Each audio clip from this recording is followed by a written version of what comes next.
Assalamualaikum warahmatullahi wabarakatuh. Saya Mario Sidik. Welcome to podcast Ruang Tamu RI Malang. Hal berbeda adalah bagaimana cara kita untuk selalu menyemangatkan gempur rokok ilegal. Bahkan hal ini juga harus dikuatkan dengan statement penegakan hukum gempur rokok ilegal. Saya tidak sendiri, saya bersama dengan 3 orang yang luar biasa pada hari ini. Di samping kanan saya nyebutnya Mas, tadi sudah ngobrol terlebih dahulu dengan Mas Bedi Setiawan dari Becukai. Semangat ya, dipakai. Lalu juga ada Ibu Asisten 2 Sekda Kabupaten Malang, Ibu Prasetyaning Arum ASH MHUM. Karena kita berbicara tentang hukum, beliau, Ibu ya, dengan Bu Arum. Lalu juga ada Mas Fikri, rekan saya dari Kejari Kabupaten Malang. Halo Mas. Selalu sehat. Puji Tuhan luar biasa. Alhamdulillah. Hari ini pun kita juga akan memberikan informasi yang bikin sehat. Karena niat untuk menggempur rokok ilegal itu bisa dikatakan sebagai satu nilai juang yang tinggi karena akan kembali ke masyarakat Kabupaten Malang. Saya menuju ke Ibu Arum dulu deh. Ibu Asisten 2 Sekda Kabupaten Malang. Ibu, di tahun 2025 ini menjadi banyak pertanyaan masyarakat, sebenarnya program apa? Program yang mendukung pelaksanaan bidang penegakan hukum tentunya untuk kegiatan DPHJHT beserta dengan ini mungkin spill juga masalah anggarannya nih Bu ya. Bahasa sekarang seperti itu. Pribun Mbak Arum, monggo. Baik, terima kasih. Salam kenal juga, salam sehat. Alhamdulillah karena pada pagi hari ini yang cerah Mas siapa ya tadi Mas ya? Mas Mario. Baik, Mas Mario, ada Mas Beni, ada Mas Fikri juga. Ya, baik, terima kasih. Jadi terkait dengan pelaksanaan kegiatan DPHJHT untuk tahun 2025 ini khususnya di pemerintah Kabupaten Malang dalam rangka mendukung bidang penegakan hukum, memang ada beberapa program yang sudah kita canangkan di sana. Ada tiga program bidang penegakan hukum yang antara lain adalah program pembinaan industri, lalu program sosialisasi ketentuan di bidang cukai, dan yang ketiga adalah program pemberantasan BKC atau barang kena cukai ilegal seperti itu. Kalau terkait dengan anggaran yang disiapkan yang kita laksanakan khususnya untuk bidang penegakan hukum itu ada anggaran kurang lebih 5 miliar 7.950.000 kurang lebih seperti itu. Jadi harapannya bahwa ini bisa mensupport terkait dengan bidang penegakan hukum. Oke. Itu mungkin Mas Mario. Dari bidang penegakan hukum seserius itu pemerintah Kabupaten Malang Bu ya? Iya. Seserius ya, itu? Iya. Jadi karena kita concern dan kita ingin mengimplementasikan dasar aturan baik itu yang ada di PMK yang kita jadi acuan saat ini, sehingga kita harus bahwa pemerintah Kabupaten Malang harus bisa benar-benar melaksanakan pemberantasan terkait dengan penggunaan cukai ilegal tersebut. Oke, karena ini juga akan kembali ke masyarakat Kabupaten Malang ya. Oke, bicara ini juga terkait dengan bagaimana pedoman. Tentunya hal ini kalau bicara soal pedoman, Mas Beni nih akan menyampaikan hal tersebut ya.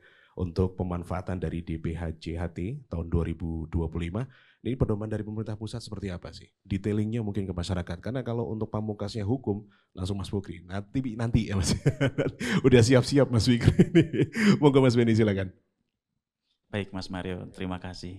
Sebelumnya selamat pagi, salam sejahtera untuk warga Kabupaten Malang yang berbahagia. Yang saya jawab ini sebenarnya sudah disepil sama Ibu Arum tadi.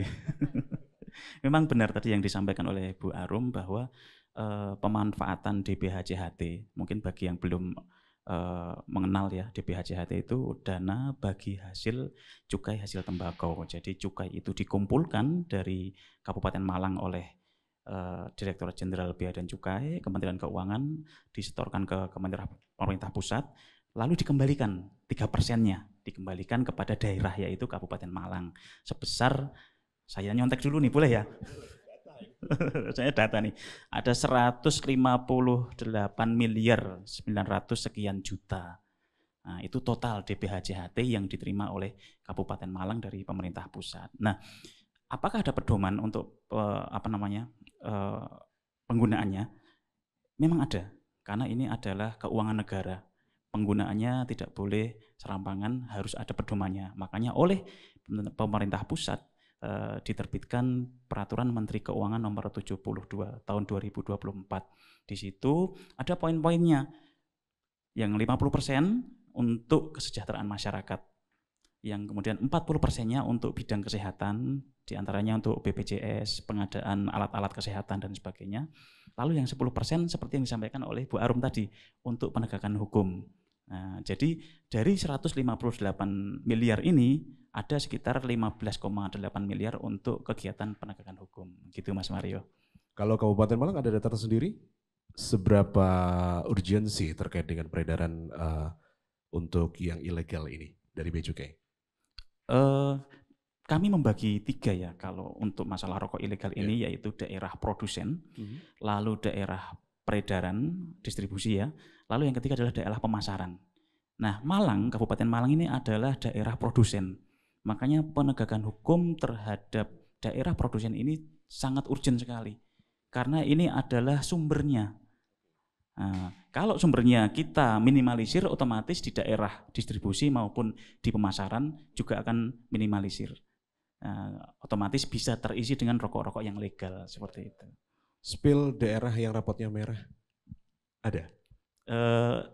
Beberapa daerah atau? Kami ada namanya pangkalan data intelijen. Pangkalan data intelijen. Iya, jadi sudah kita petakan daerah-daerah mana saja yang secara data ada kuantitas penindakan yang lebih daripada daerah yang lain. Berarti ini ada beberapa perbedaan ya dalam memberikan produk hukum ataupun juga targeting dan lain sebagainya, beda-beda dengan daerah itu. Beda-beda. Oke.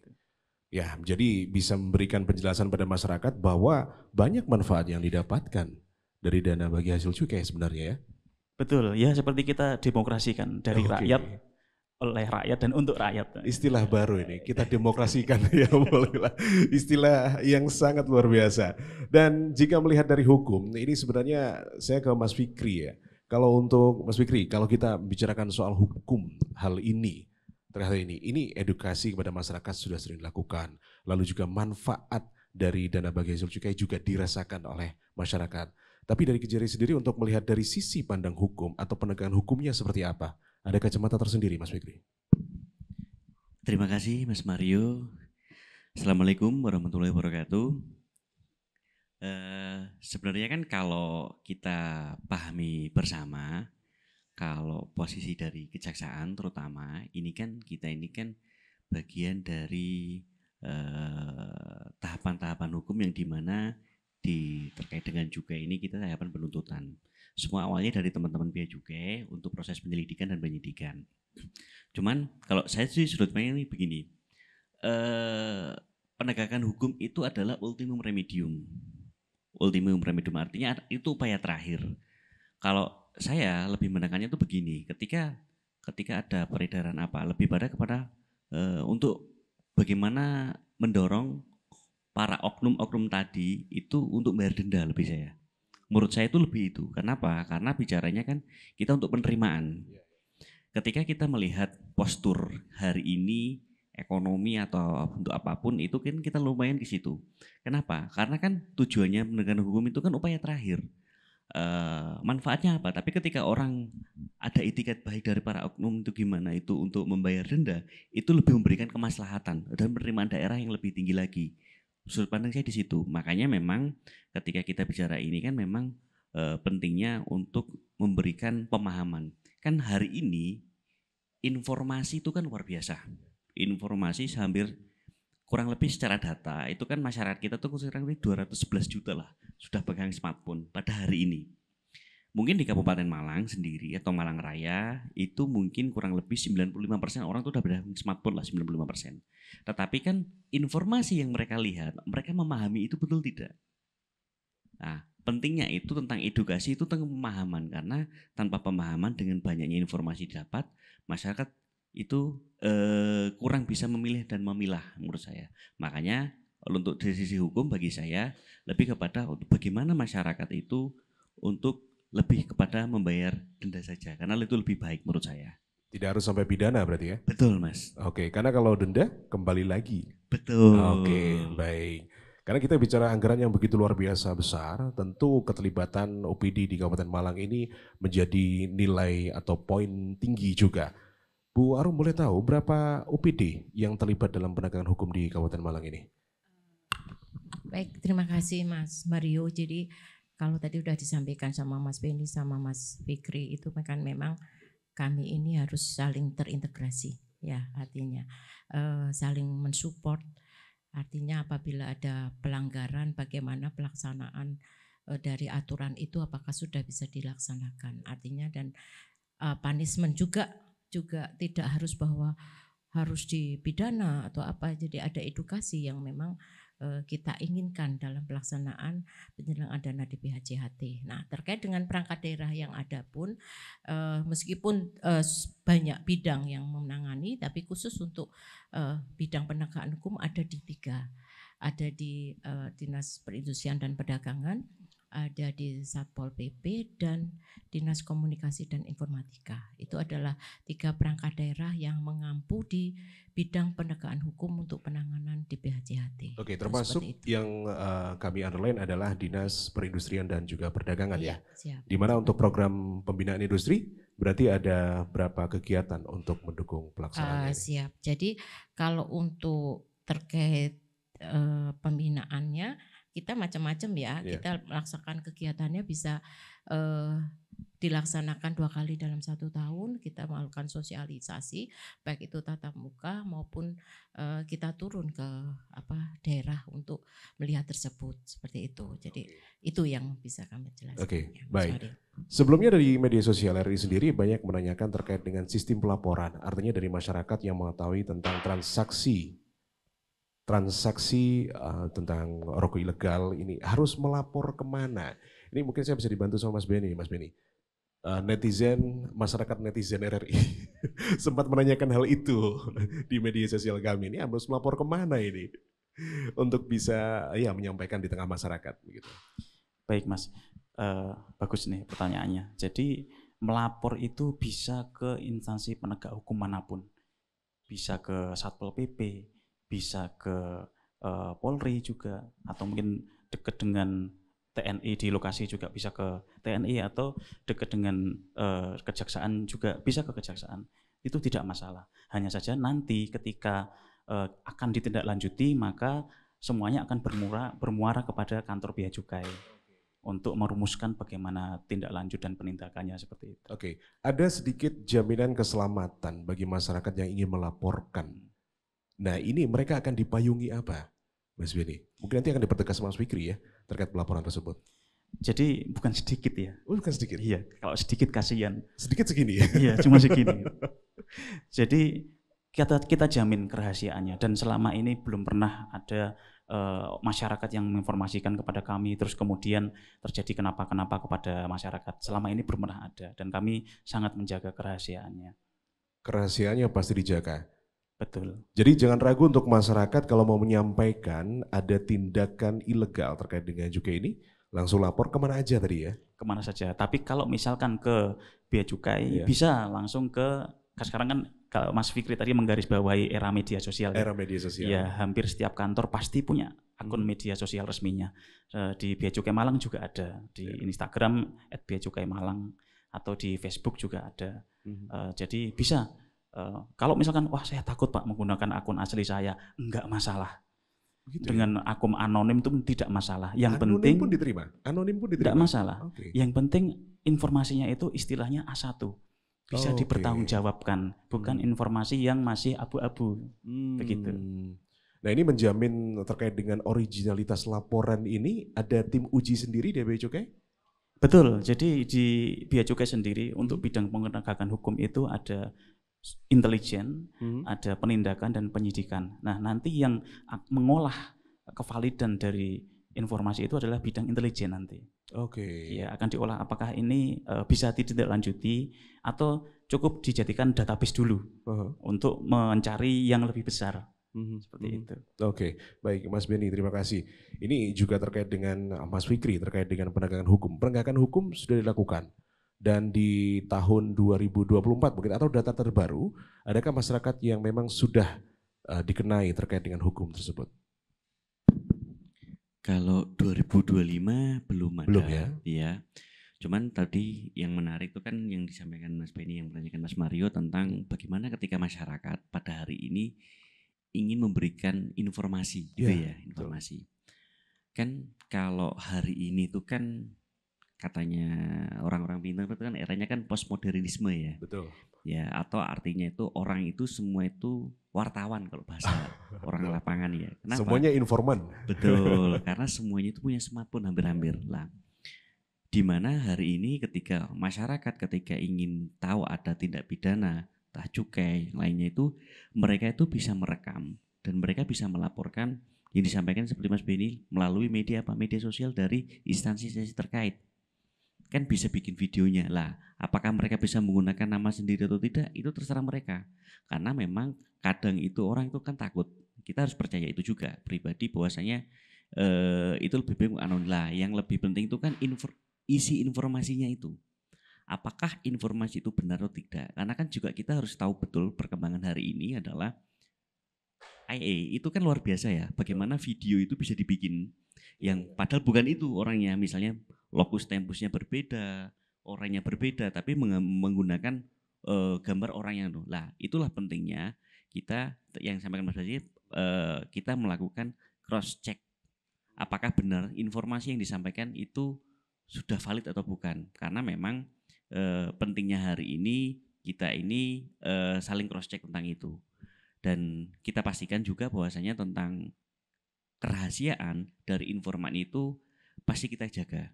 Pasti kan kasihan orang juga kan. Ketika era terbuka tetapi mereka juga nasibnya mereka juga kita nggak jaga. Tapi sampai detik ini sepanjang saya dinas belum ada informan ketika laporan kepada kita yang dibawa-bawa atau mendapatkan hal yang negatif di kemudian hari. Artinya tidak ada laporan feedback begitu ya? Ketika melaporkan, Pak saya diancam begitu, tidak ada sama sekali. Baik, jadi jaminan keamanan bagi masyarakat yang ingin melaporkan tindakan-tindakan atau ada kegiatan ini terjamin begitu ya. Ini statement dari Mas Fikri dan juga dari Mas Benny. Terima kasih. Kami kembali ke Ibu Harum terkait dengan masyarakat Kabupaten Malang ini kan sudah diberikan edukasi, sosialisasi yang begitu luar biasa. Meskipun luasnya ini bisa dikatakan kabupaten atau wilayah nomor 2 di Jawa Timur yang luasnya begitu luar biasa. Ini tentu akan menjadi satu PR yang besar ketika program sosialisasi ini harus dilakukan. Nah, ini ada berapa kegiatan Ibu untuk bisa mendukung pelaksanaannya dalam sosialisasi kepada masyarakat Kabupaten Malang khususnya? Baik, terima kasih Mas Mario. Jadi memang untuk kegiatan sosialisasi ini ya kita ketahui juga bahwa luasan wilayah Kabupaten Malang ini kan ada 33 kecamatan, 378 desa dan 12 kelurahan. Artinya dalam 1 tahun itu kayaknya untuk melakukan kegiatan sosialisasi itu lebih dari 1 tahun. Kan seperti itu, Nji. Jadi harinya aja sudah kita kurang kan dalam 1 tahun aja sudah kurang untuk melakukan sosialisasi dengan edukasi yang diberikan atau sosialisasi yang kita berikan kepada masyarakat itu pasti akhirnya wilayah-wilayah yang kita jangkau itu pasti harus bergiliran nantinya seperti itu. Karena tapi kita tidak patah semangat ya, kita tidak patah semangat dalam pelaksanaan sosialisasi ini. Ada 2 kegiatan yang kita laksanakan, itu ada 2 perangkat daerah yang mengampu, yaitu yang pertama dari Satpol PP itu melaksanakan sosialisasi tatap muka. Jadi dari teman-teman Satpol itu turun ke masyarakat lalu berupaya bagaimana mensosialisasikan kepada masyarakat, lalu kepada mungkin pengusaha juga untuk pencegahan peredaran rokok ilegal. Jadi itu kita juga ada dasarnya terkait dengan aturan cukai di sana. Lalu yang kedua, karena tadi juga sudah disampaikan sama Mas Fikri bahwa teknologi informatika ini kan sudah sangat kita masih baru berjalan 1 langkah, ternyata di luar sudah media elektronik itu sudah sangat berkembang seperti itu, sehingga ada peran di sini adalah dilaksanakan oleh Dinas Komunikasi dan Informatika melalui sosialisasi melalui media. Nah, itu juga menjadi salah satu upaya dari pemerintah Kabupaten Malang dalam rangka penegakan hukum terkait dengan rokok ilegal dan peredarannya. Nah, itu juga kita melalui media itu. Jadi ini ada peran dari dua perangkat daerah. Jadi dari Satpol PP dan dari Dinas Komunikasi dan Informatika, dua sosialisasi tatap muka, dan kedua adalah melalui media. Harapannya kami paling tidak sekian persen orang-orang itu, para pengusaha maupun masyarakat lainnya memahami atas sosialisasi yang kita berikan. Oke. Dengan pemberian informasi, sosialisasi begitu, bahkan mungkin ada yang menggunakan gerakan velocity nggak Bu waktu media sosial? Nggak ada ya, sesuai tren gitu ya? Kayaknya itu perlu dia. Perlu ya?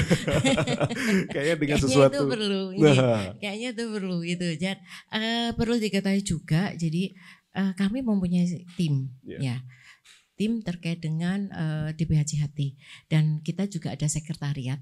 Nah, sekretariatnya itu diampu oleh bagian sumber daya alam, ya seperti itu. Jadi mungkin kita bisa berkomunikasi melalui sekretariat, dan ini juga kalau tadi penjenengan mengatakan melalui velocity, ya nanti saya sampaikan pada sekretariat SDA ya.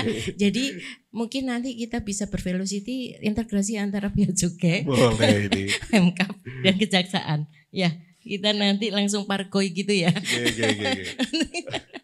Ya, seperti itu. Jadi itu kan mungkin bahasa-bahasa yang lebih mudah ya. Bahasa mudah yang melalui media yang bahwa itu adalah sebenarnya unsur kita untuk pencegahan di bidang penegakan hukum. Seperti itu. Baik. Terima kasih. Oke, ada satu hal Bu Arum sebenarnya yang ingin saya sampaikan, ini juga PR buat saya karena kemarin ada penyampaian bahwa adanya bukan informasi tapi ide dari masyarakat. Insya Allah kalau saya nggak salah ingat di Facebook dari itu penyampaian, cobalah hal seperti ini dimasukkan dalam satu program pendidikan terkait bukan hanya untuk masalah rokok ilegal, tapi hal-hal yang ilegal itu masuk pengertian yang dasar kepada anak-anak di SD, elementary school. Jadi mereka memahami tentang hal yang ilegal itu tidak baik untuk diri mereka. Kira-kira bisa nggak Bu dalam dunia pendidikan? Saya rasa bisanya. Bisa ya? Saya rasa bisa sekali. Jadi kan istilahnya kita perluasan ya, memahamkan kepada sampai dengan anak didik kan seperti itu. Karena saya yakin para siswa sekarang itu juga pintar-pintar, kan gitu, pintar-pintar dan tinggal kita mengarahkan itu tadi. Jadi mungkin sosialisasinya mungkin bisa juga dilakukan dari teman-teman Satpol atau mungkin nanti berkolaborasi dengan Bea Cukai maupun Kejaksaan barangkali. Kita tidak menakut-nakuti anak-anak itu, tetapi kita mengajak dengan versi yang mereka lebih paham. Terkait dengan barang-barang ilegal itu apa sih, seperti itu ya. Sehingga anak-anak yang sudah pinter ini ya tinggal kita sasar. Tinggal sasarnya kemana? Apakah di tingkat SD, pasti juga metode penyampaiannya akan lebih berbeda seperti itu. Kalau di SMP mungkin mereka pengetahuannya juga lebih istilahnya lebih berkembang kan ngaten ya. Mungkin di situ ada penegasan kan seperti itu.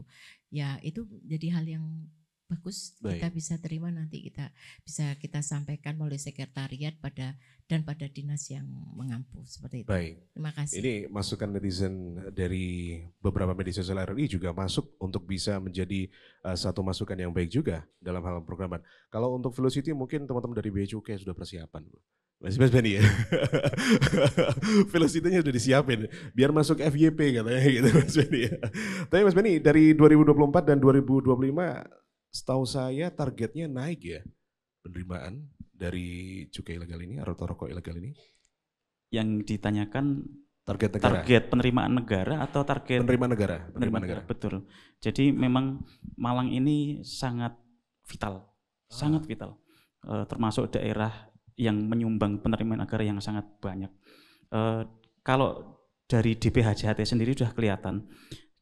Di Kabupaten Malang dapat 158 M ya. Berarti itu penerimaan dari Kabupaten Malang itu 3% dari penerimaan negara dari Malang. Kemudian Kota Malang itu dapat DPHJHT 75 miliar saja. Kemudian di Kota Batu juga hanya 32. Jadi Kabupaten Malang ini sangat penting. Target penerimaan kami 2 tahun yang lalu itu masih di kisaran 21 triliun. Tahun lalu targetnya itu menjadi 27 triliun. Tahun ini menjadi 31 triliun. Ya, dan itu kalau kita bagi 59,5% itu dari Kabupaten Malang. Jadi sekitar 15 triliun sekian itu dari Kabupaten Malang. Jadi nggak baing-baing nih kalau orang Jawa bilang Kabupaten Malang ini. Dengan target yang begitu luar biasa nih, strateginya seperti apa? Boleh kasih bocoran strateginya? Cukupkah dengan sosialisasi atau justru menyasar? Kalau tadi kami menyampaikan kepada Bu Arum ini adalah elementary school lalu juga junior high school atau SMP. Nah, anak-anak sekarang yang SMA ini kan juga, ya kita nggak mau tutup mata, banyak juga yang konsumsi hal itu. Mungkin karena nilainya mahal akhirnya memilih untuk yang ilegal itu. Apakah nanti ada sasaran strategi kepada teman-teman yang SMA begitu atau masyarakat yang lain, masyarakat muda? Baik, terima kasih. Jadi untuk kantor Bea Cukai sendiri sudah lama mempunyai program namanya Customs Go to School. Jadi dari kantor Bea Cukai memberikan sosialisasi dengan cara yang fun, mungkin membawa unit K9 anjing pelacak, ya, memberikan pengertian-pengertian, pemahaman-pemahaman tentang pentingnya Bea Cukai bagi negara, pentingnya penerimaan negara bagi negara juga, dan pentingnya memahami bahwa barang-barang ilegal, di antaranya rokok ilegal itu berbahaya, terutama buat mereka. Nah, di samping itu juga kebalikannya, ada school go to custom. Jadi dari pihak sekolah, terutama anak-anak SMA ya, itu diundang ke kantor Bea Cukai untuk memahami lebih dalam tentang proses bisnis yang dilakukan di kantor Bea Cukai dari aspek pelayanan maupun dari aspek pengawasan. Gitu. Di sisi lain yang lebih luas, untuk Kementerian Keuangan sendiri ada program namanya Kementerian Keuangan Mengajar. Kemenkeu Mengajar sekarang sudah sampai edisi kalau tidak salah Kemenkeu Mengajar ke-8. Berarti sudah tahun ke-8 ini. Ya, kalau ini sasarannya adalah anak-anak SD. Jadi benar, memang tadi yang disampaikan oleh Bu Arum adanya penegasan-penegasan pada saat Kemenkeu Mengajar kita sampaikan kepada anak-anak yang masih kecil. Karena ya barang-barang ilegal ini saat ini karena masifnya media sosial yang disampaikan Mas Fikri tadi bahkan menjangkau ke anak-anak SD. Makanya kita tanggulangi di titik itu gitu. Baik. Kalau berbicara tentang knowledge, mungkin Bu Arum dan juga Mas Beni ini sudah memberikan, atau dari pihak pemerintah Kabupaten Malang dan juga Bea Cukai sudah memberikan hal itu. Law education-nya kepada masyarakat terkait jangan main-main, bukan hanya rokok mungkin ya, hal yang ilegal. Ini dari Kejari juga sudah melakukan seperti itu, Mas Fikri, terkait dengan law education-nya.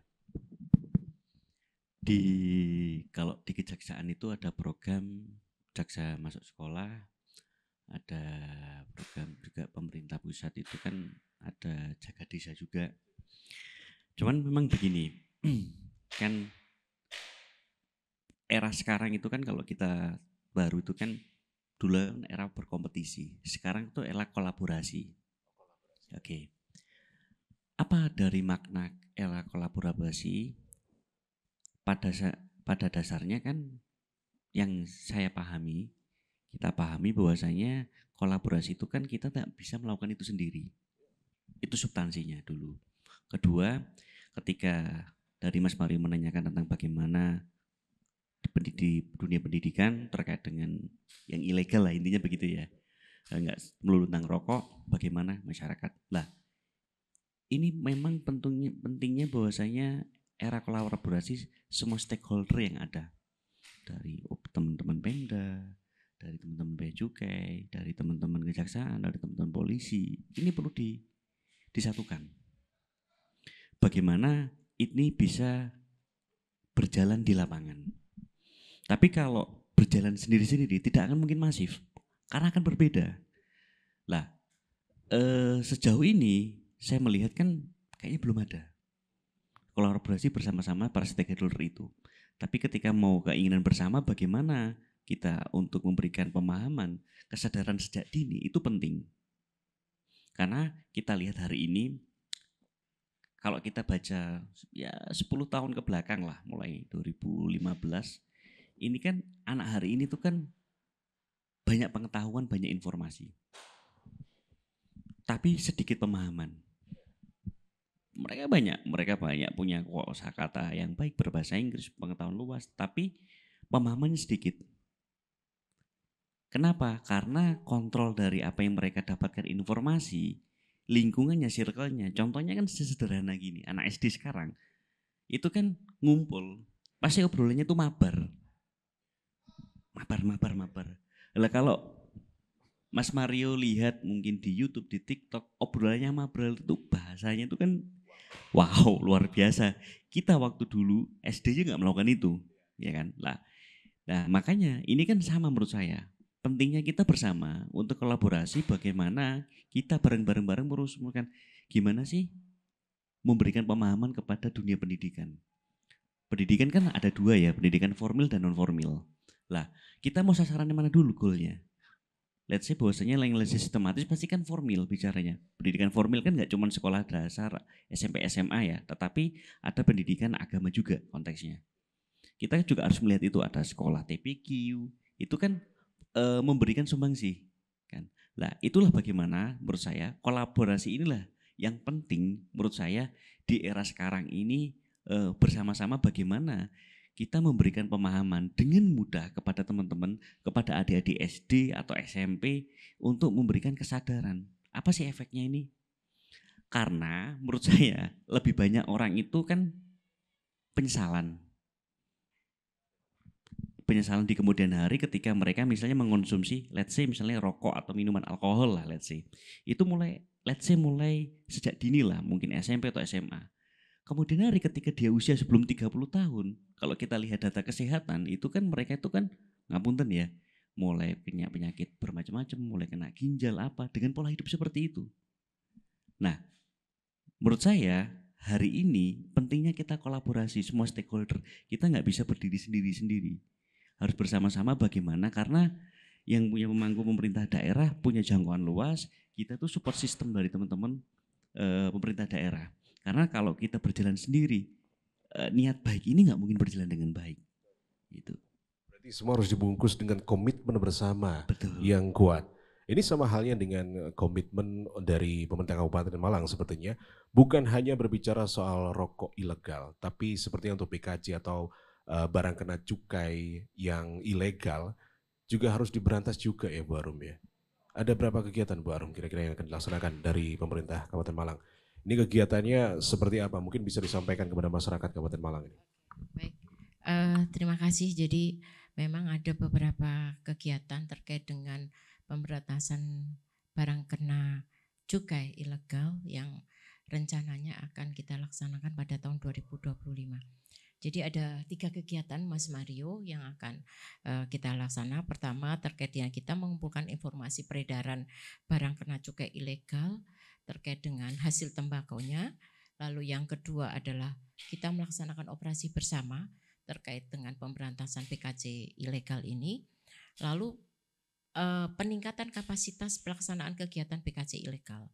Nah, bentuknya dari 3 kegiatan itu, yang pertama kayak operasi gabungan itu nggih Pak, Mas Mario, operasi gabungan bersama itu ya kita melakukan pemeriksaan.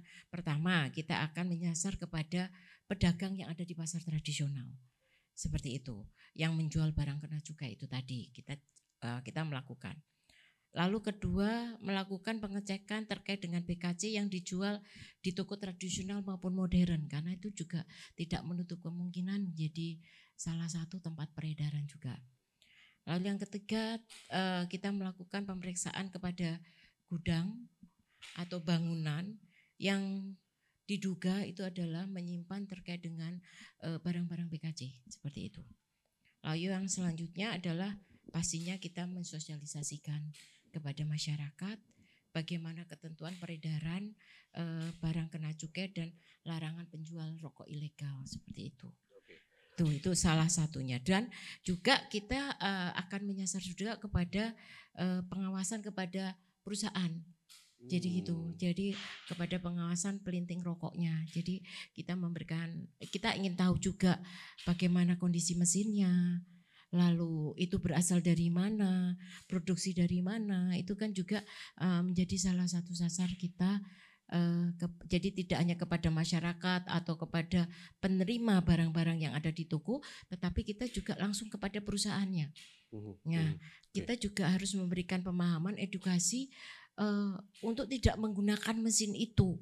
Ya artinya tidak memproduksi rokok ternyata itu adalah yang ilegal. Kan seperti itu. Artinya kan sangat disayangkan pada para pekerjanya, dan terutama kita akan mengedukasi kepada para pengusaha seperti itu untuk tidak melakukan atau tidak memproduksi barang-barang yang ilegal yang pasti akan merugikan diri sendiri dan pastinya para pekerja yang ada di sana. Tapi sampai saat ini untuk masyarakat Kabupaten Malang sangat kooperatif dengan hal itu ya, Pak? Masyarakat Kabupaten Malang insya Allah ya kooperatif ya, selama ini yang sudah dilaksanakan oleh tim yang ada maupun yang turun ke lapangan, masyarakat sebenarnya bisa menerima. Tapi ya memang edukasi itu tidak bisa berhenti hanya 1-2 kali. Itu pasti akan ada waktu yang secara teratur yang dan ya apakah itu 6 bulan sekali atau 1 tahun 2 kali tadi yang saya sampaikan di awal, itu juga harus kita laksanakan karena memang seperti yang disampaikan sama Mas Beni tadi, anggaran untuk di PHCHT memang sangat tinggi dan itu naik ya Mas Beni dari tahun 2024. Artinya ya kita memanfaatkannya juga harus sesuai sasar ya, meskipun hanya 10%, tapi 10% itu sangat penting gitu loh dalam rangka penegakan hukum seperti itu. Kayaknya harus ditambah nih, benar Mas Beni ya, nggak hanya sekali 2 kali dalam setahun, tapi pakai triwulan gitu. Iya, atau mungkin usul ke bisa. Kementerian Keuangan pembagiannya itu jangan porsi 10% itu untuk ya ini usulan ya barangkali karena disampaikan sekali aja Bu, mungkin bisa tinggal oleh Menteri Keuangan. Jadi mungkin bisa kita sampaikan dari PMK itu kan memang ada pembagian 50, 10, 40 kan seperti itu. Ya memang edukasi yang tertinggi itu kita sudah tahu ya. Tetapi apakah tidak bisa kami mohon barangkali pada pengampu pimpinan yang ada di pusat maupun yang ada di provinsi itu bisa menaikkan angka 10% itu. Ya, jadi paling tidak kita bisa concern kita itu tadi mau membuat inovasi terkait dengan program penegakan hukum itu barangkali dengan angka yang lebih ya monggo aja ya berapa persentase yang bisa diberikan kan gitu mungkin melalui bea cukai ini nanti ya agak dinaikkan lah persentasenya sehingga sasarnya itu kita juga bisa bergerak lebih luas sehingga apa yang diinginkan dari program penegakan bidang hukum terkait dengan DPHJHT itu bisa dilaksanakan dengan lebih baik. Itu mungkin saran dari kami. Mas Beni, tanggapannya? Untuk usulannya sangat bagus sih.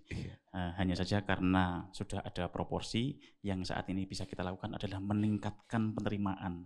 Jadi kalau 10% itu adalah 15,8 miliar, nanti kalau penerimaan kita ternyata bisa di atas 31 triliun, otomatis 10%-nya naik juga itu. Ini sekaligus menjawab Mas Vicky tentang komitmen bersama itu harusnya ya. Betul, iya. Ada hal yang menarik mungkin dari Toto Bea Cukai ya. Dengan cakupan dari Bea Cukai, cakupannya tidak hanya Kabupaten Malang saja kan? Iya Mas, Bea Cukai Malang itu wilayah kerjanya 3. Kota Batu, Kabupaten Malang, dan Kota Malang. Memang Malang Raya istilahnya. Malang Raya, betul. Dan ini bisa dikatakan dari 3 wilayah ini kan sangat luas sekali. Kota Malang 5 kecamatan, Kota Batu 3, ditambah 33 kecamatan. Ini konsep apa ke depannya ini di tahun 2025 yang nanti mungkin dari teman-teman Bea Cukai untuk bisa menggapai target itu dan juga mengakomodir usulan dari Bu Arum. Ini PR dari Bu Arum. Jadi kita ada strategi-strategi seperti optimalisasi penerimaan, maksimalisasi penerimaan, kemudian pendekatan-pendekatan kepada para pengusaha rokok legal gitu, untuk bagaimana mereka bisa lebih berkembang lagi bisnisnya. Kami punya program namanya Voice. Jadi kami langsung seperti one-on-one meeting gitu. Kami langsung datang ke pabrik. Kami mendengarkan apa sih yang dikeluhkan, apakah di titik distribusinya atau di titik pemasarannya. Misalkan di daerah tertentu di sana mereka pasarnya menjadi tidak baik karena diserbu oleh rokok ilegal. Oke. Kami mendengar itu ya akan kami bawa ke kantor wilayah, lalu kantor wilayah membawa ke pusat. Pusat akan menugaskan di daerah yang dituju tadi untuk bagaimana mengintensifkan penegakan hukum untuk rokok-rokok ilegal di daerah pemasaran. Yeah. Karena memang rokok-rokok ilegal itu yang musuh alaminya adalah rokok-rokok legal gitu. Ya, semakin kita ketatkan, pasar mereka akan terdesak dan kekosongan pasar itu akan diisi oleh rokok legal seperti itu. Oke, ini Boys saja nggak pakai Pak ya, karena beda wilayah loh. Kalau Pak Boys beda wilayah. Ini programnya namanya Boys aja. Karena Malang sepertinya Boys itu keren ya. Ya. Oke, baik Mas Beri, terima kasih. Kita ke Mas Fikri. Mas Fikri, ini mungkin menjadi pesan kepada masyarakat begitu ya, bahwa Kejari sendiri juga terlibat di hal ini ataupun juga dalam case yang sama gembur rokok ilegal. Tapi mungkin apa yang jenengan sampaikan di awal tadi bahwasanya kita selesaikan dulu dengan pembayaran saja atau hukuman untuk denda yang dibayarkan begitu. Ada mungkin hal bijak yang bisa disampaikan kepada masyarakat bahwa masyarakat juga ikut terlibat dalam hukum tentunya, bahwa kita salah kalau menggunakan yang ilegal. Ini mungkin dari bidang ataupun juga dari Mas Fikri, mewakili Kejari Malang, seperti apa pesannya? Untuk terkait bagaimana hukum berjalan terkait dengan apa yang seharusnya kita lakukan bersama, bagaimana masyarakat, menurut saya tetap pemahaman ya. Pemahaman itu menurut saya itu sangat utama. Karena tanpa pemahaman itu nggak ada kesadaran. Makanya pentingnya informasi yang tepat dan berikan pemahaman ke masyarakat. Cuman kan memang kesulitan kita pastikan adalah bahwasanya literasi dan pemahaman masyarakat itu kan nggak sama satu sama lain. Karena yang dikonsumsinya berbeda. Tetapi balik lagi yang saya sampaikan di awal, pentingnya kolaborasi untuk memberikan edukasi pemahaman. Bukan informasi saja, tapi pemahaman. Beda. Dan menurut saya yang disampaikan tadi tentang pertanyaan netizen yang disampaikan itu Mas Mario tentang di pendidikan. Karena itu substansi. Kalau kita lihat bahwasanya hari ini dunia itu kan bergerak sangat cepat sekali. Luar biasa. Mungkin kita tidak pernah membayangkan bahwasanya dunia itu seperti sekarang semua kita bisa tanyakan pada ChatGPT. Apa sih nggak bisa tanya ChatGPT? Kita memperbaiki semua ini pakai ChatGPT bisa. Banyak sekarang tenaga-tenaga digantikan oleh robot lah. Itu kan berawalnya kan dari dunia pendidikan, pengetahuan. Lah pentingnya menurut saya itu kita mengarahnya ke sana sekarang. Mungkin nggak kelihatan tampak cepat ya kalau pendidikan ya. Tetapi menurut saya substansinya pendidikan ketika kita meranah target ke sana kepada anak-anak didik itu generasi selanjutnya mereka akan punya pemahaman. Memang nggak seinstan seperti investasi saya lebih percaya kan. Itu akan memberikan efeknya kan jauh ke depan. Kenapa? Karena mereka menggunakan itu karena mereka belum sadar positif negatifnya itu. Mungkin kalau dari kita bahwasanya dari kejaksaan lebih kepada bagaimana kita mensosialisasikan kepada ke dunia pendidikan yang lebih utama untuk bagaimana pemahaman ke masyarakat baik kepada orang tuanya, kepada anak didiknya terkait dengan hal-hal yang bisa merusak tubuh mereka yang bahwasanya itu negatif. Baik itu rokok apapun yang lainnya. Balik lagi ke pemahaman itu sih. Berarti tidak hanya edukasi saja tapi lebih mendalam lagi soal pendalaman itu. Mas Beni mungkin punya pesan kepada seluruh masyarakat Kabupaten Malang terkait hal ini? Baik, makasih. Yang saya hormati warga Kabupaten Malang, kami sangat mengapresiasi atas sumbangsih dari Kabupaten Malang sehingga penerimaan cukai dari Malang Raya ini sebesar 29 triliun tahun lalu. Itu lebih dari setengahnya adalah dari Kabupaten Malang. Mari kita pertahankan, mari kita capai lagi prestasi kita. Ini dari masyarakat, dikelola oleh pemerintah dan nanti kembali kepada masyarakat lagi. Oleh karenanya, rokok ilegal dan barang-barang ilegal lain itu adalah hal yang sangat mengganggu, hal yang sangat mengurangi atau membuat penerimaan negara itu tidak tercapai. Mari kita berantas bersama. Biaya cukai tidak bisa berjalan sendiri, tapi kita butuh berjalan bersama-sama. Mari kita bersinergi. Terima kasih. Baik, ini pamungkasnya Bu Arum nih. Saya jamin 3 orang di sini kita langsung menyimak semua, Bu. Monggo Bu Arum, pesannya kepada masyarakat Kabupaten Malang seperti apa, Bu Arum? Baik, terima kasih kepada semua warga Kabupaten Malang. Terima kasih atas upaya yang sudah dilaksanakan, bisa memberikan masukan tambahan terkait dengan kegiatan di PHJHT. Pesan kami dari pemerintah Kabupaten Malang, patuhi aturan yang sudah ada, laksanakan sesuai dengan ketentuan yang sudah ada. Semoga itu bisa membawa kedamaian kepada masyarakat dan khususnya kami kepada para pengusaha. Mari kita dukung program pencegahan rokok ilegal. Ayo rek kita berantas rokok ilegal di pemerintah Kabupaten Malang. Terima kasih. Baik, terima kasih. Mas Fikri matur nuwun, Bu Arum matur nuwun, Mas Benny juga matur nuwun. Itulah tadi, ini menjadi salah satu jalan edukasi kita, knowledge kita tentang pemahaman lebih detail bagaimana hal-hal yang ilegal ini tidak hanya untuk diri kita merugikan tapi juga untuk satu wilayah.